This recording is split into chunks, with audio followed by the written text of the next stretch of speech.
It's something that's very easily done. It's just a little white lie, no big deal, and we've all done it. Somebody asks you what you drive and you just say a GTI. You lead them to believe that it's a VW, a Peugeot or some other hot hatch.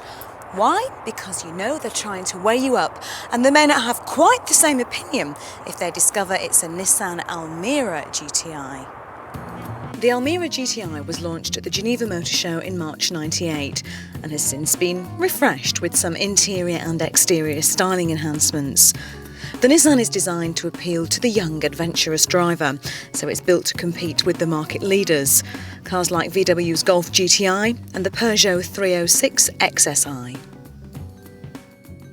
Still, we shouldn't be too hard on the Nissan because it is a very tidy little car, and you shouldn't be embarrassed if you choose to drive one. Just don't expect people to want a second look at it.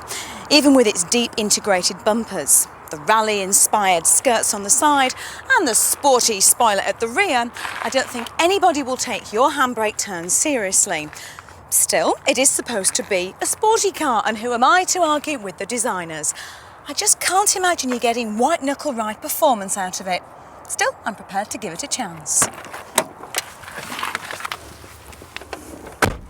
Well, I've got to admit that straight away you slip into these contoured sporting seats that also have lumbar and pelvic support, which isn't bad at all. And there does seem to be plenty of room here in the cabin, but I'm afraid that that's down to the rather long and unsporting nature of its design. As for the interior trim, well, I'm not too keen. Far too much black, as usual in cars like this. But there is a generous amount of storage space, plenty of little cubby holes for you to keep all your junk in. The other stuff, such as this 4-spoke steering wheel, driver's airbag, electric door mirrors and electric front window, is pretty much what you get in most types of GTI.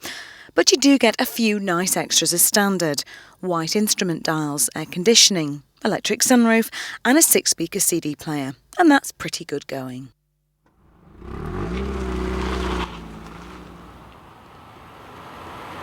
And speaking of going some, it must be said that the Almera can go some too, if you wanted to. This is the 2-litre 4-cylinder 16-valve engine. It produces 143 brake horsepower and has a top speed of 131 miles per hour. 0 to 60 will take you just over 6 seconds, which means that it keeps up very nicely with the Golf GTIs and the Peugeots of this world.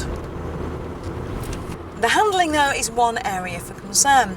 At low speeds, it corners as if it's on rails, but then again, I can't think of many cars that don't at low speeds. And remember, this is a GTI, we should be expecting performance and superb handling. The problem is, once you get up to high speed, you really feel as if you could be driving on gravel, not the good old tarmac. It makes the Nissan definitely a candidate for traction control. But if you want a sporty little hatchback that's crammed full of extras at a very reasonable price, then you're going to have to face up to the fact that you could possibly drive a Nissan. But never mind, you can always just tell people that you drive a GTI. Who's to know?